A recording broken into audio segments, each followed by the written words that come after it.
Hey, folks, happy Thursday and happy live stream day. This is a really, really cool one because with us today is Ramon Valdez. Say hi, Ramon. Hello, hello. How are you today? Man, this is fantastic. I absolutely appreciate you getting a hold of me and having me on. So, yeah, this is awesome. Thank you. Well, I'm going to do a little bit of business before we jump in here and start get going with Ramon. But one of the things I want to point out is that it is National Woodworking Month. So we've taken a bunch of videos that we think are really pertinent to, well, an aspect of this is pertinent to everybody. I'll get to that in a second. But especially for people who are just getting going in woodworking, we've got some videos on getting going in your shop about four squaring a board, storage in your shop.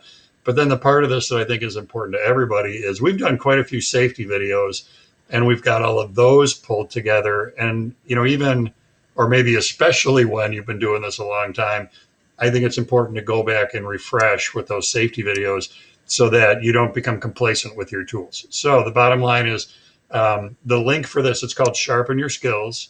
And the link for this is available whether you're watching on YouTube, GOA.com, or Facebook. The link is there. So if you click on that where it says unlock free videos, then that's going to get you to the right spot where you can look at that hub of many minutes of information. Okay, Ramon. So Ramon and I met, I don't know now, a couple years ago, right? At That was the show 20 in Vegas. Yeah, 2019. So, man, a long time ago. Yeah. And where do you actually live, Ramon? Not actually live. Where do you live? Where are you based? My exact address. No. For I'm people in who want to send whatever, beer, yeah, gin. plywood. Yeah. I'm northern New Mexico, so we're about 30 minutes from the Colorado border, and we're actually close to the four corners. So there's four states: Arizona, Utah, Colorado, and New Mexico, and so we're close to that and close to the Colorado border, closer to the Colorado border than Arizona or anywhere else. But it's beautiful here. I mean, we get really mild weather and close to skiing, water skiing. I've lived here all my life. That sounds like a great spot. It's unlike the minus 20 temperatures I get in February, where it's 20 below for 2 weeks at a time. Yeah, I talked to people like Ben Brunick from Yankton, and I'm like, oh my gosh, you guys are crazy. I couldn't handle that.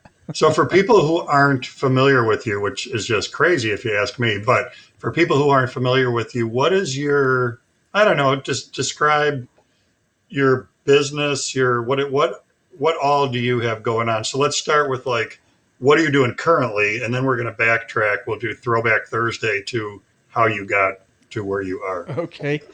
So currently, I am making a big batch of what I call the Domino Sled 500. And essentially, what it is a platform for your domino machine to sit on. And then there's a handle that actually does the plunging. The machine anchors down, and the handle is just more ergonomic. And it's a good way to do production work if you're using a Domino 500 a lot. And so a couple of months ago, a guy reached out to me from California. He said he cuts literally hundreds of parts, and he has my domino dock, which puts the domino machine in an upright position and just makes cutting mortises and small parts a little bit easier. But even with that, he said he was getting a lot of hand fatigue, and so he asked if I could design something. And I said, yeah, that could get kind of expensive designing, but I would love to do that. So we came up with a price that we both agreed on, and I came up with this fixture, and it's been getting refined, over time, and it's fantastic. So that's what I'm working on. I haven't really shared. I've posted once about it on Instagram, but I haven't really shared it a lot because I want to try to get my inventory up. I've sold 10 of them already. And it would probably be kind of specific for a person that is cutting smaller parts, but a lot of them. So I have a production background, and so I think in those terms of making things easier, simpler, quicker, faster, more accurate, and safer. So it's cool. So I think this is kind of, you're turning a domino into like a horizontal mortise machine, basically. Yes, that's right. And what's neat about this, I think, is how your brain works. And this, because you've got these products that we'll talk about. So part of your year, like part of your revenue stream, are these jigs that you make and sell. And then what about in the world of custom work? So how much of your year is comprised of that? Probably not as much as it used to be, and the reason being is I'm a lot more picky now. If I'm going to do a piece, it's going to be something that entails something creative, always a hidden stash spot somewhere, more than likely magnets, and those pieces take time. And the clientele here probably doesn't really support that as it would in some larger, demographics. So I do probably 3 or 4 commissions a year. Well, that's cool. And is it? We'll talk about your marquetry. Do you think does all the custom work that you do today incorporate marquetry, or like maybe not, depending on what they want? It just depends. I love doing marquetry, and if I get a chance, then I will. The last piece that I did, the lady was approached. Well, she actually hired a designer. The designer knew who I was, and between the three of us, the customer and the designer and myself, we thought that marquetry might be a good fit for the piece, and I finished the piece in January, I think, and the customer was ecstatic. She loved it. So it doesn't always, not every piece is going to be practical for marquetry or even need marquetry. So it just depends on the piece. And then, You can go overboard with marquetry really easy. I can. It's like, yeah, well, we'll put it on here and we'll put it on. and we'll hit on your background in a second. But one of the things, and it flat out says this on your website, which I'm pointing to on another screen that nobody else can see right now. We'll get there. But the idea of turning wood into art by using the right color wood, it's a little bit, I don't know, like the flat form of intarsia, sort of, right? Where It you're, is. Well, if you look back at the history and actually the definition, the older definition of intarsia, it was basically marquetry. And it's really interesting. I think the French claimed that they were the first ones to originate it. And of course, the Italians were, they said that they were the first. And accidente, no. And my wife and I were in Italy in 2012. And by then, I was full blown into doing marquetry, and I've always loved it. And that's one of the reasons we wanted to go there. And it was fascinating to see some of these really older pieces that are centuries old, and the different colors of wood. They're therefore different, or different species of wood, therefore different colors and different textures. And they were still, even that old, were still very prominent with the contrast.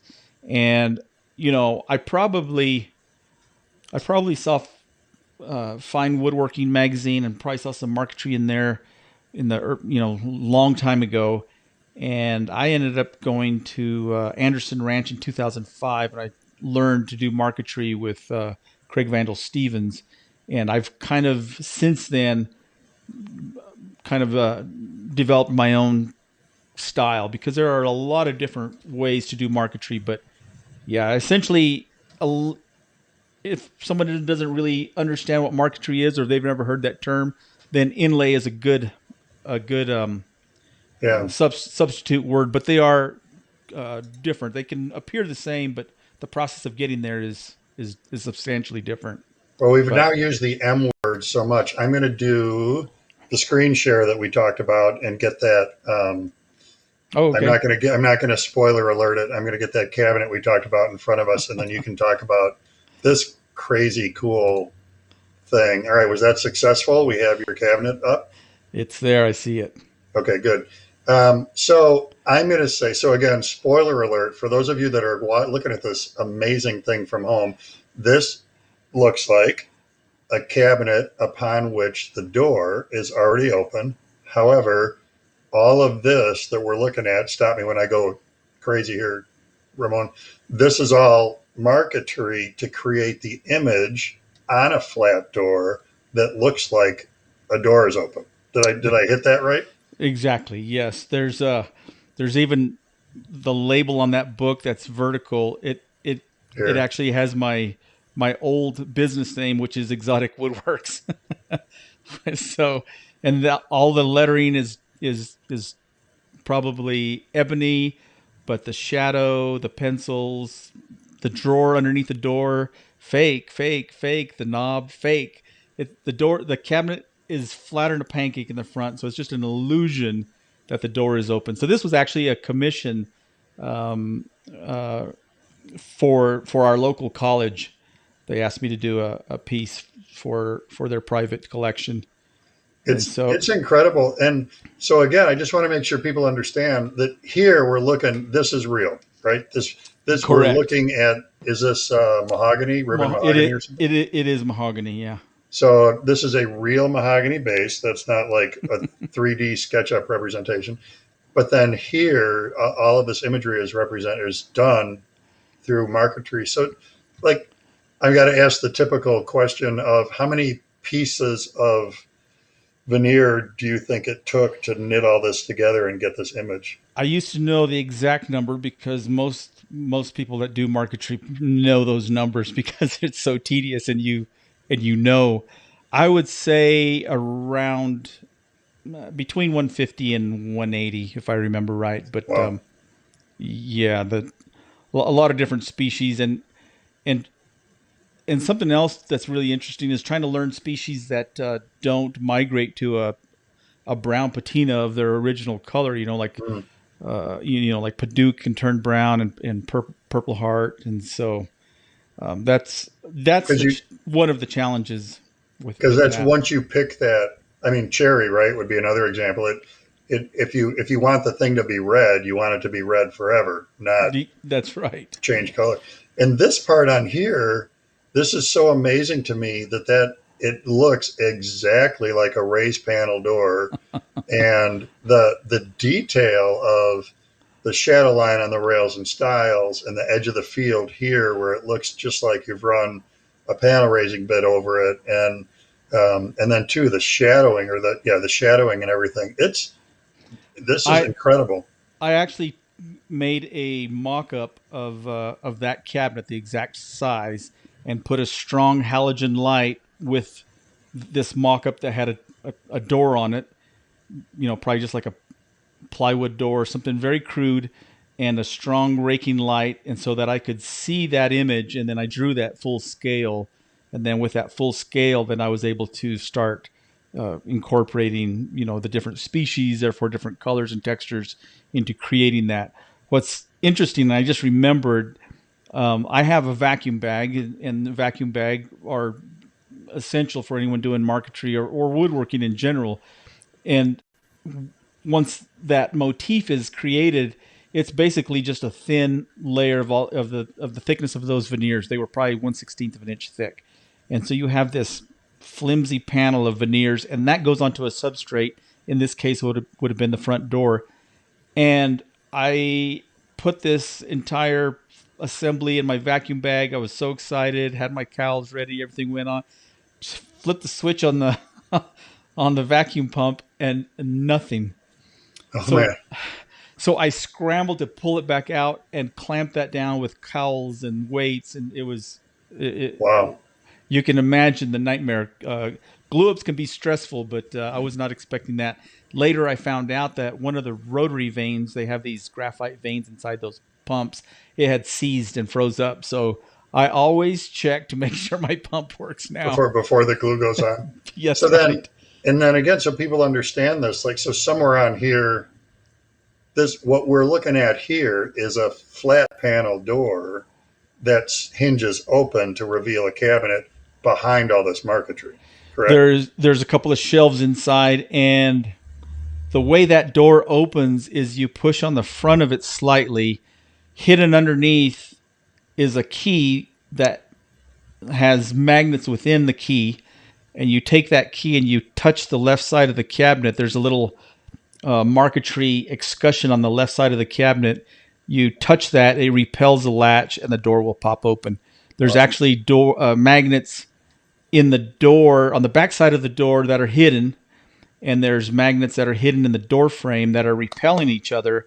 So that's why you have to push the door slightly, and then when you touch the key, to the side of the cabinet, it pushes the door open. So one question, I mean, obviously it was how many pieces, but then also um, how much time? The time I do not remember anymore. I have that written down somewhere, but I would guess probably 80 or 90 hours, something like that. Not too bad. Wow, I that mean, seems, I mean, it, that's a lot of time and seems like very, I mean, I'm going to say tedious. It's not really the word I mean. Hair splitting work to get that right. you know what? Marquetry is a really you really have to be patient and put in the time for the. And this piece actually is my feeble attempt to copy something that Silas Kopf would do. He's the master of this type of illusionary pieces, and but it does take patience. The time exact hours I don't remember anymore, but I love doing it. It's I probably made $7 or $8 an hour On a doing good it. day. I remember when I gave them the price, and they were a little surprised, and they said, "Okay, well, yeah, we can do that." And then by the time you get done, you're like, "Well, that wasn't even that was not even close." Yeah. But yeah, but yeah, you got to love it. You got to love doing it because So it is time consuming. Bob, who is watching, says the door and it is in. My high school French is going to fail me here, but the door is an example of trompe l'oeil. So I Trump think it's Loy. tricking the eyes, right? Is that what that It means? is exactly what that translates to is fooling the eye or tricking the eye. Yeah. Yeah, Yeah. cool. Well, let's come back to the we'll come back to the website. But Okay. two, I had threatened we're going to do Throwback Thursday to how you got where you are, and I know you and I obviously we have talked away from this venue, and our backgrounds in that regard are pretty similar. So tell us, what did you want to be when you grow up, and how did you end up where you are in the professional world and stuff? I'm gonna have to keep this as brief as possible because it's a long story and I'm old. But in the early '80s, well, let me just start with um, I grew up here, and my dad he was a machinist by trade. He had his own shop, and he was there was 6 kids, and I'm the youngest, and you know we had a 100-acre farm, which is probably tiny compared to farms in Iowa. I get that, but here in this area, it was a large place and a lot of work, and he kept us very busy, and I really didn't like doing that kind of work. And it was either you were doing that or you'd come into the shop and help him in the machine shop, right? And so as a result of that, I realized that I figured, oh, my brothers can handle all that. I'll just figure out how to do what I want. So my dad would give us the option is you can either do that or you need to do your homework. So I always did my homework. So I did really good in school, right? And so as a senior or as a junior in high school, I really thought I wanted to get into computers. Now this is going to date me, of course, but back then it was relatively new. There was no internet, and What?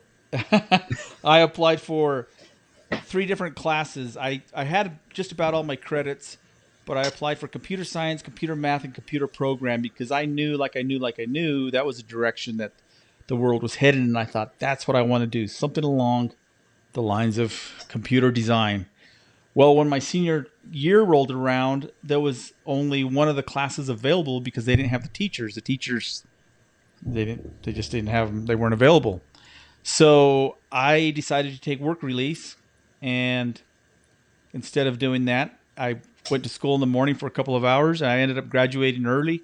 I was working at a cabinet shop, and right away I just started to like it. And I had planned on working for a year and or whatever, and saving some money so I could go to school, college, and my parents were going to help me.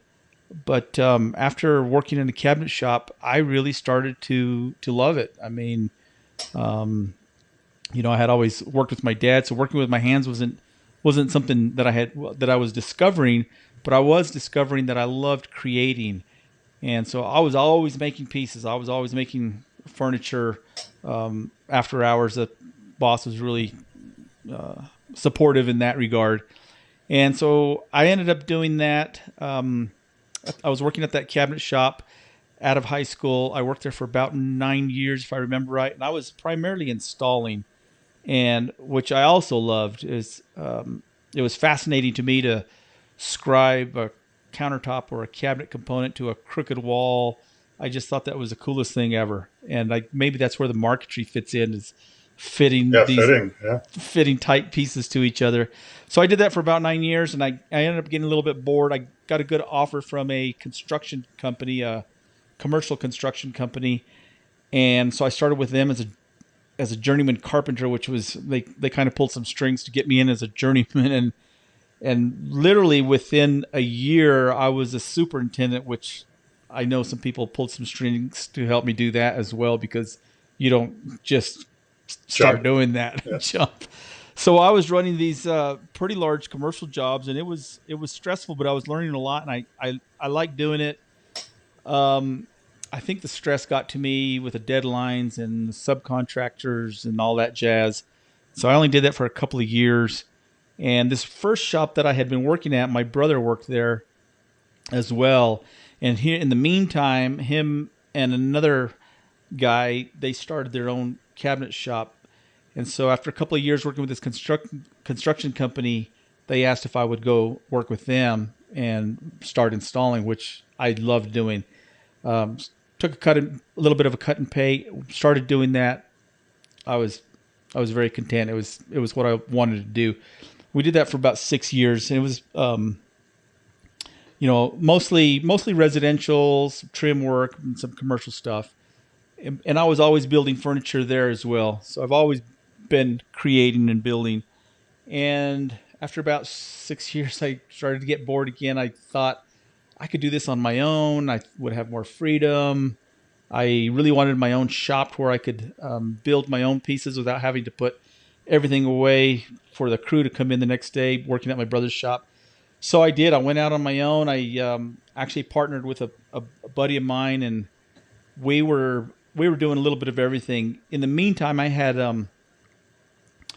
gotten married the first time. I have 2 boys. One is 35 and the other is 32 now. But so that was with my first wife.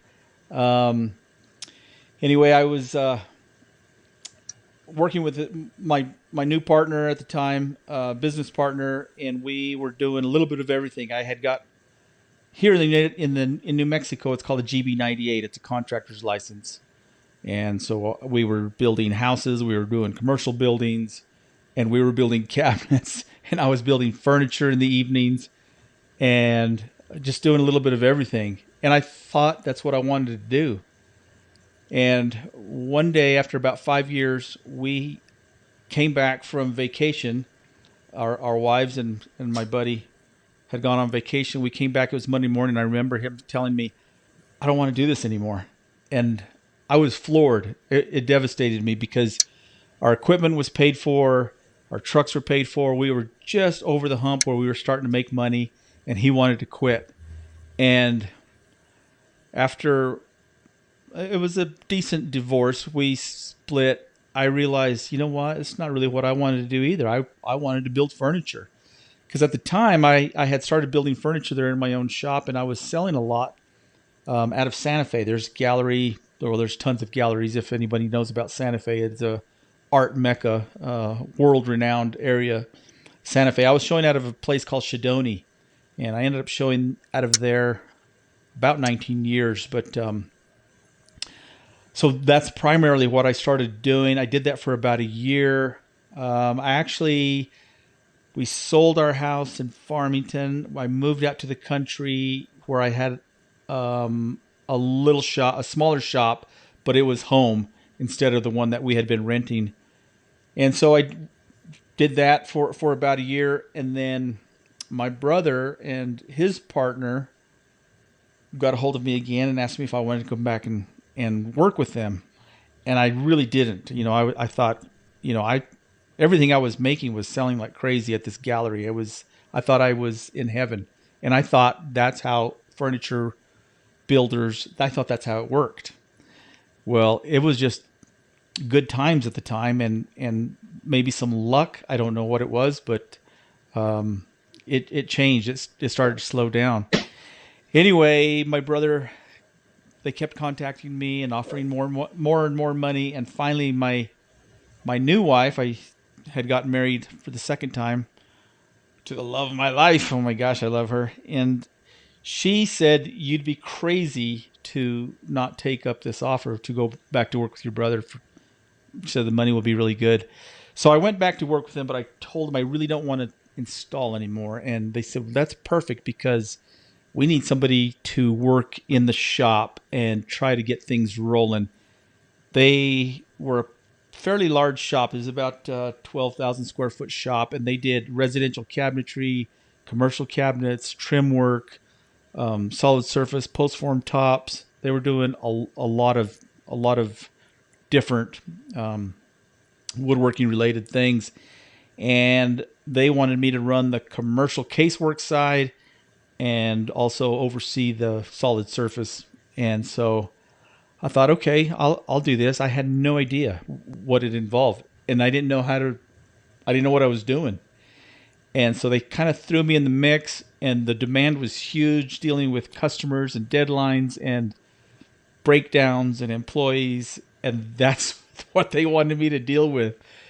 And it was daunting at first, and I hated it. I talk about this sometimes when I call it going from a curse to a blessing, because I felt cursed. It was stressful, and my brother leaned on me heavily to get, to fulfill my job title, which was production manager, and get things going smoothly again.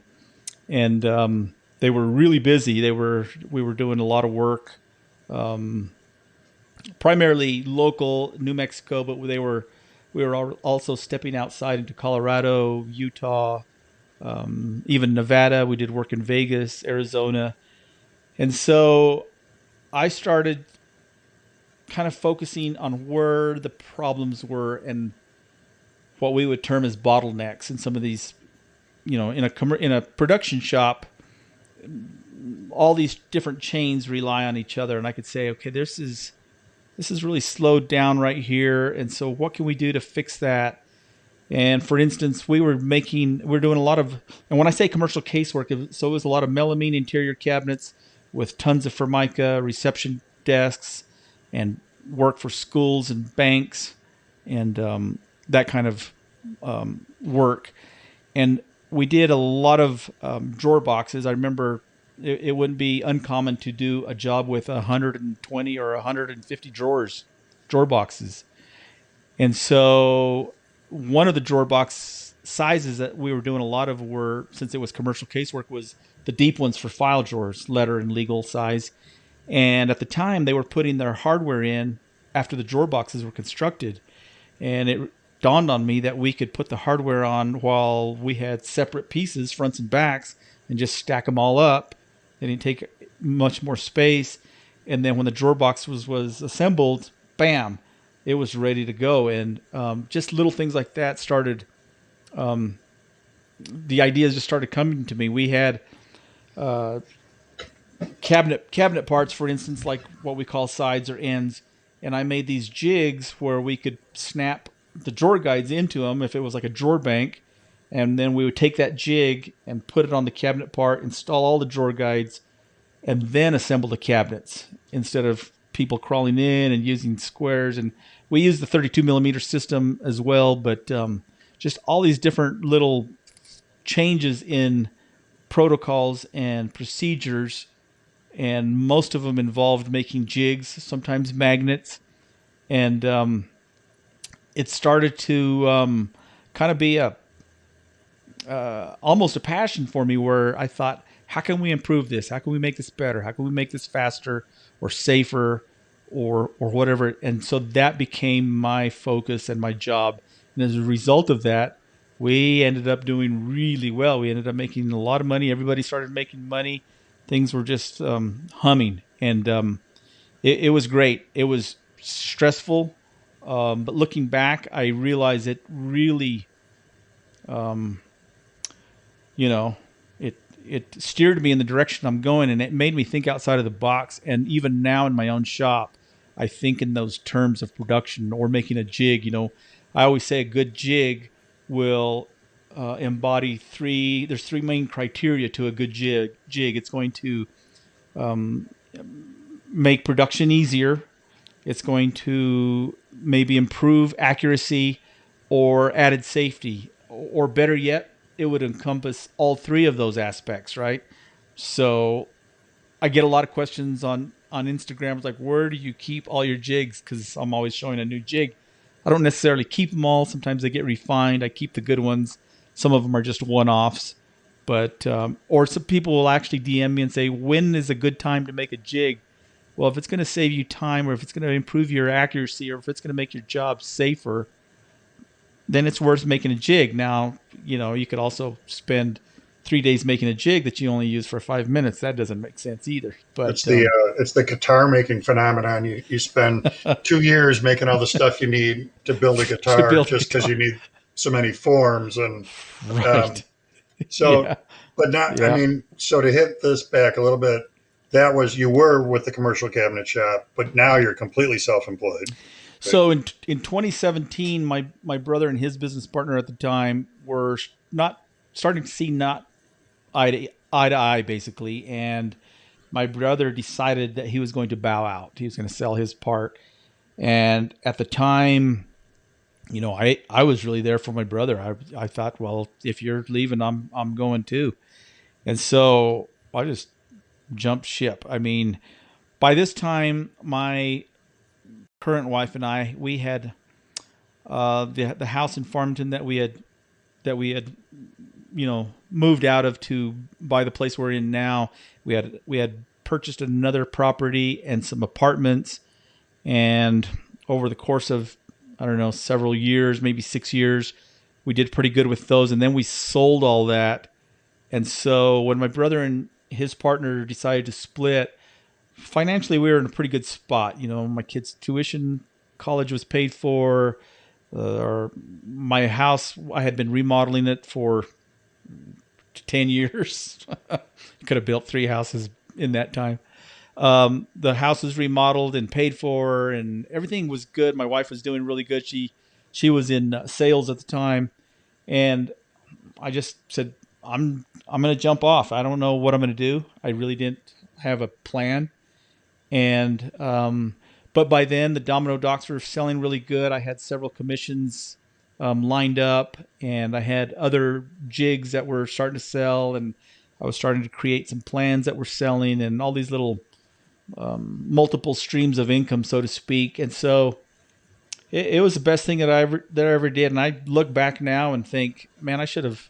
If it wasn't for my brother, I could have left that shop years ago and probably been in a happier place, because I love what I do now, and I liked what I did then, but it was very stressful, and it was for someone else. That story.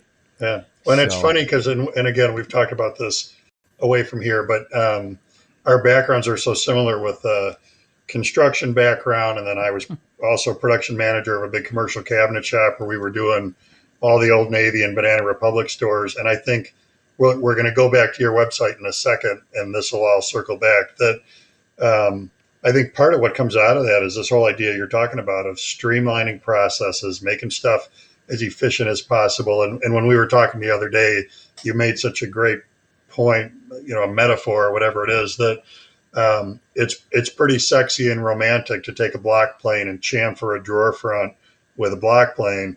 But in the commercial world, ain't nobody got time for that.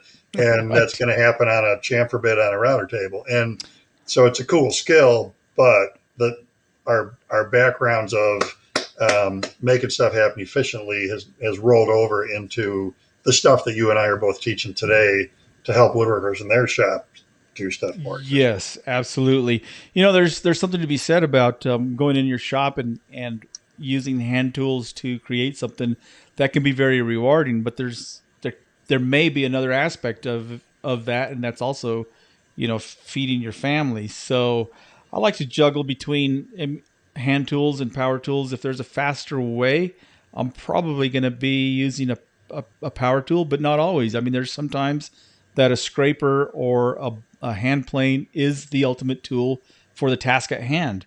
So it just depends on the job. But I'm not really, you know, Married to either one. married to either one exactly. Yeah. All right, so let me do a brief commercial timeout and talk about. I'm looking at my other monitor over here. I'm not ignoring you. Um, Not you, Ramon. You, I am ignoring. I'm not ignoring the people at home. Um, That's one yeah. of the things I we've put expected that.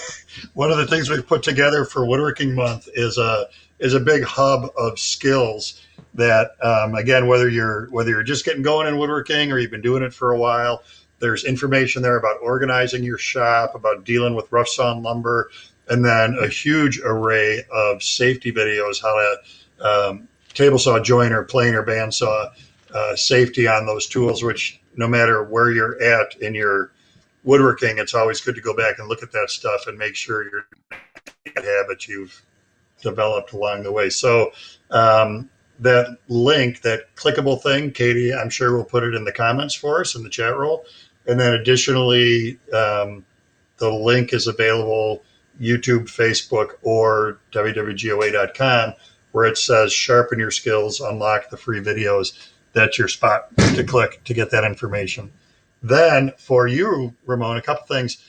Just a comment from Raul, which is I just joined the streaming, and Ramon, I can relate to your journey. So that's cool. You have a soulmate out there somewhere. And then what about, I think, a cool question for somebody who wants to do a little bit of woodworking and monetize it. What do you do to suggestions to attract new customers? And what do you do to avoid not good customers? So I don't know, I guess maybe interpret that as people who aren't willing to pay a working wage for what it is that you're trying to do. It can be a tricky juggle. You're walking a fine line between staying busy and paying the bills, and also going in the direction you want.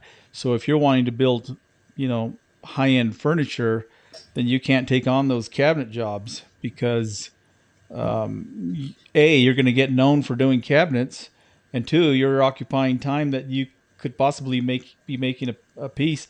I used to do a lot of shows, furniture shows and art shows, where I would load up, a bunch of furniture and take it to Colorado or Arizona or wherever these shows were, and that was probably more popular back then. I think things have changed, but I got a lot of commissions by just hitting the road. But yeah, it can be a fine line between doing what you want and then just somebody says, "Hey, you're a woodworker. Can you build me a fence?" Yeah, It's like, no. And Yes, but no. It's always an interesting question and we run into that a lot with WWGOA of carpentry versus woodworking, and it's and you and I have both been down both roads, and they're not the same thing. Right. So when you were in the store, and I know this will come back to the next question as well. Did you see that as a good way? Because I know a lot of woodworkers who are self-employed doing custom woodworking, they use those stores as a jumping off point. Like the thing you put in the store may never sell, but it gets people looking at it, and then they call you and say, "Okay, that's cool, but what I really want." And was that your experience with that?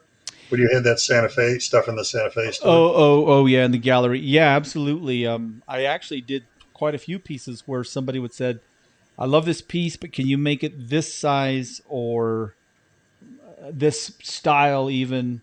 Yeah, that happened a lot. So it's a good way to get eyeballs. The gallery was excellent because I didn't have the room to put all that stuff, and it would drive my wife crazy because she goes, "We have all this furniture and I can't use it." So it was a good place to store things and then potentially sell them. But and my feeling on that is you could take a hit on the price of the consignment commission on something like that could be 35, 40, even 50%. But the benefit is I don't have to run a credit card on the sale. I don't have to sit there and keep store hours. You got to be available in the store when people are available, which means like Saturdays and Sundays, yeah. Maybe the day after Thanksgiving. I don't have to do any of that. So when I've used stores to sell my stuff, part of what I like about that is that that stuff is kind of silently out there doing its thing Yeah. while I can be bow hunting or whatever, riding my motorcycle or whatever I'm doing. So Yeah, not only that, you're getting the exact type of people that are actually looking for something like that. I remember when I first started showing out of Santa Fe, there was an organization out of Albuquerque. I don't remember the name of it now. The National Hispanic Cultural Center. They wanted to borrow one of my pieces for a month-long exhibition. So I went to Santa Fe and I asked the curator if that was a possibility, if I could get one of my pieces, because I always had 3 or 4 pieces there, and they said, they're your pieces. You can do whatever you want with them. So I borrowed one. I took it to the show in Albuquerque. It was there for a month. And I actually got a commission out of just showing there. When I brought it back, the lady that was running the gallery, she says, we get a lot of inquiries on your pieces, but quite frankly, we think they're priced too low. Because at the time, yeah. they were taking 40%, so I was getting 60%, and I thought, and so I was adjusting my price, and she says, don't do that. Sell it what you need to sell. They would add their price on Let them top. pile on top. Yeah. And she says, you have to understand something. She goes, a lot of people that come here, because they would have shows, international shows, and they would have collectors from all over the world. And she was saying that a lot of people that go to these places to buy something, they have several homes across the world. They've been to every country 5 times. They want something that they can show their friends or neighbors, say, look what I have. And I'm the only one that has this piece right here. And the money is not the issue. So I thought that was interesting. It's interesting. I'll hit this and then I got to get back to this question. It's an interesting thing because Trent Presler just came out with his book about canoe building, and he had been interviewed by the Wall Street Journal about this whole process of him building the canoe. And all he was doing was building a canoe. This wasn't something he was looking to sell. But before they published, they came back to him and said, our readers, they're Wall Street Journal readers, they're going to want to see a price tag attached to this. What does it cost? What would you sell it for? He's like, I'm not selling it. No, we need a price. Okay, $100,000. So he just threw that out there like $100K, whatever. So then he started getting letters. Where do I get in line to buy your $100,000 canoe? And it's this interesting line in the sand, I think, of like, way down here, stuff is so low priced, it makes you suspect. And then we all tend to kind of put our stuff in here. We're like, somewhere in the middle. I hope it sells and I can make $1 on it.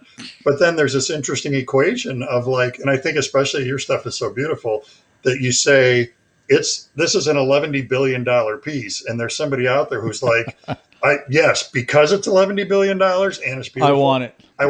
And it's, so this is a great question, I think, from Spencer, which is, if you were turning the clock back, what would you tell yourself, like looking back, if you went back to you at age 30, what would you tell yourself as advice, knowing what you know now, to help you in this direction? Get a bigger shop and all American iron and 3-phase power. So go big or go home. You just get, but what's funny about big machinery, you almost need the small ones as well, because, as to fire up a 24-inch joiner, it takes forever to coast down, and sometimes you just need to make one little jointing pass on a piece that's 18 inches long. Yeah, and the 36-inch bandsaw wheel is still running a day later after you shut the machine off. Yeah. So I would say quality tools, go bigger than you think with size of your shop. Mine is way too small. We're actually looking at some property that's next door to us that I'm thinking about. We've been talking about building a shop there, but I'd really like it to be more than just a shop. Maybe a school, a small school where I could do. I would love to do marquetry. I do occasionally one-on-one marquetry class here.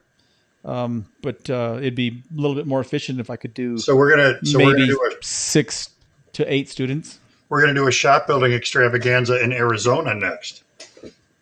Oh, what? A shop building event in Arizona. I'm hedging for an invitation to Arizona is what's happening here. So, you mean New Mexico? Or New Mexico. Oh, Yeah. okay. New That's Mexico. why I I'm was sorry. confused. I'm I'm sorry. like, No, that's a I know long I'm ways for me to. confused.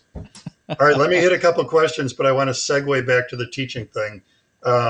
So we got to go fast. Favorite material for making jigs? Baltic birch. Baltic birch. That's. I thought you were going to go in that direction. And this is just an interesting quote from Brad. I've heard Tage Frid. I never say his name right. I don't think Taj. I'm not sure how to say his first name. Tay. Um, if it saves you time, it's worth investing. Which is this goes back to the jig making thing of I kind do of a pay me remember. now, pay me later kind of thing. Yeah, I do remember that quote from Tay, and that's a good way to put it. If it saves you time. Um, and then Brad asked a question, which is, given what George just mentioned about taking a hit on price, do you have a dollar amount you consistently apply for what your labor is worth, or does it vary based on conditions? And I'll say in my case, I mean, I've run the numbers of that my business has a overhead attached to it. So in order to make the nut, which is I'm in a building I bought. So I've got a mortgage, I've got electric, I've got product liability insurance, I've got all of these costs associated with my business. So this business needs to bring in X number of dollars per hour so that at the end of the month, there's enough money to pay the bills. And then beyond that is the profit side of that. So it's pretty black and white for me that you got to hit that number. And do you have a similar That's exactly how. monetary evaluation? That's exactly how it needs to be. When I was production manager, we could plug in footage for casework, and we were bidding some pretty big jobs. 100,000, 200,000, even bigger sometimes, and to beat other people that are you're bidding against. I mean, you really know you have to know what you're doing. You can't be guessing. You can't just aim high and hope you get it, or end up doing it too low and taking a beating. But with those kind of jobs, with that kind of work, it was systematic. I mean, you could just say this is going to cost this much to make.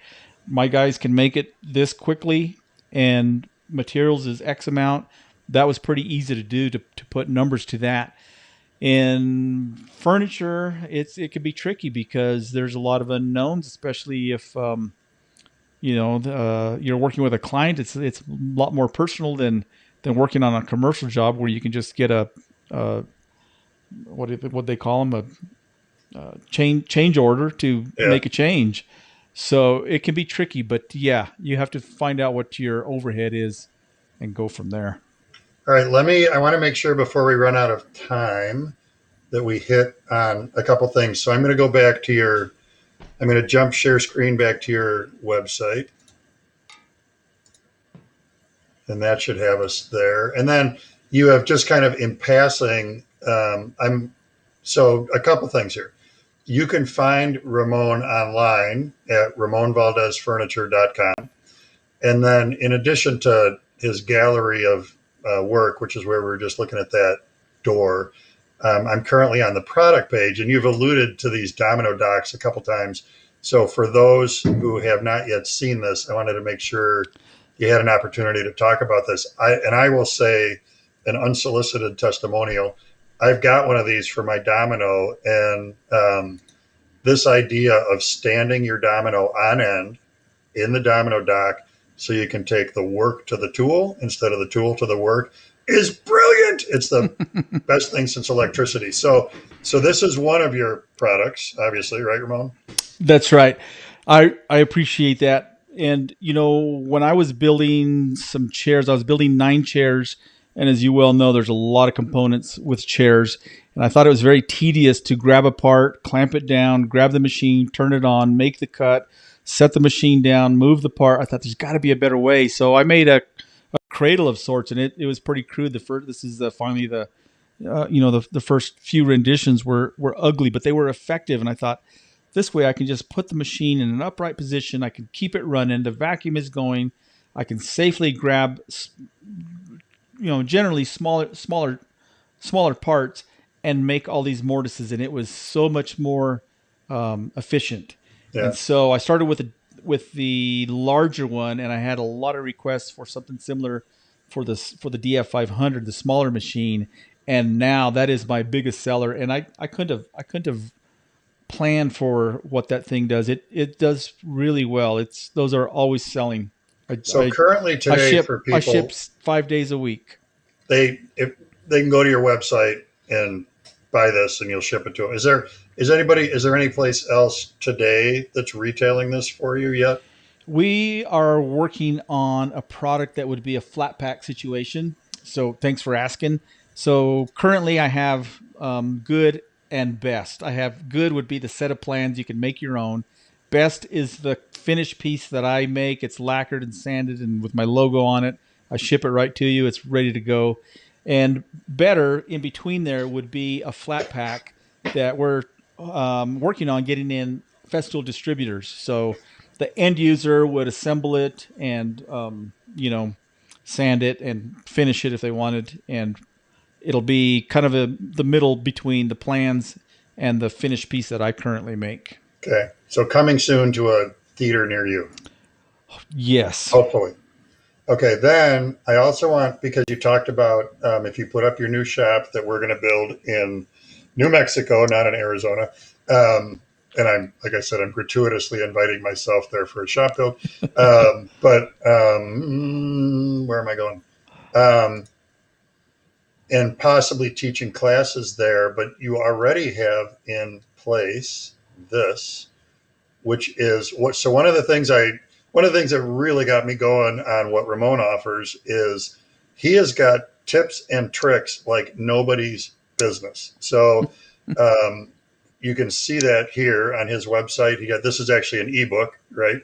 It is. It's an ebook. It's something that I started as a result of people asking me to write a book. I thought, okay, I thought I wanted to put it in this format because it's just a little bit easier to do. And you know how time is. It's just so crazy to try to do all these different things. But when I started the Tricks of the Trade ebook, I wanted it to not just be the text, but I also wanted it to have an accompanying video so that people would be able to read the description, the short paragraph of what I'm talking about, and then there's a short 1 minute or so video that would accompany that. And so it touches on bandsaw, table saws, joiners, just shop work in general. And this is the first volume, so I have about 5 more that I will be releasing periodically as we go on. So I'm really excited about that. That's been awesome for me. And Tricks of the Trade. What's cool about this is the ebook aspect is what opens the door to the fact that you can read the text and then click on the video, and it's all here under one roof. So if this was a printed page or like whatever, a PDF that you bought or whatever it is, you don't get that. It's not clickable when it's sitting there in your hands. That's right. But it's really a brilliant format to get this across. Thank you. I'm actually working on 2 other ebooks that would be different than this. One of them will be called Hidden in Plain Sight. If anybody knows me, they know that I love secret stashes and hiding places built within furniture, but also when we were remodeling this place, I mean, there's hidden spots all over this.